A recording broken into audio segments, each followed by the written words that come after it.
Manuel, gusto mo masahin ko yung mga paa mo bago ka matulog? Huwag na. Sige na, konti lang. Wala ka pang appointment dun sa therapist mo, kaya ako na lang muna magmamasahe. Akin na. Hindi na, okay na ako. Sige na.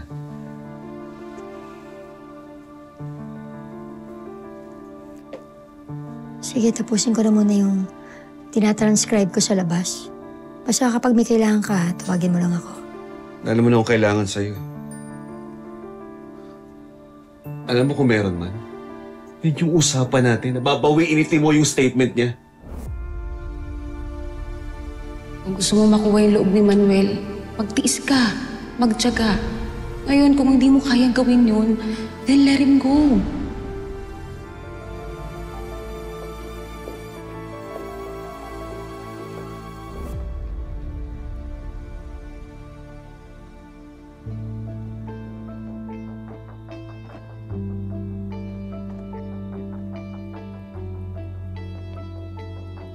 Jeffrey, nak, kumusta kayo rin? Miss na miss ko na kayo. Lalo na yung nanay niyo. Ikaw nang bahala riyan, ha? Mahal ko kayo. Mahal na mahal.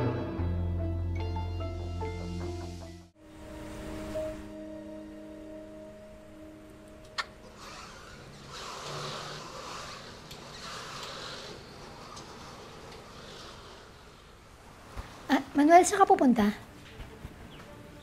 Sa garden. Bawal ba? Hindi naman. Eh, yung tono mo kasi. Parang lahat na lang kailangan ipaalam ko sa'yo. Eh, sabihin mo na lang din kung kailangan ikadena mo na ako.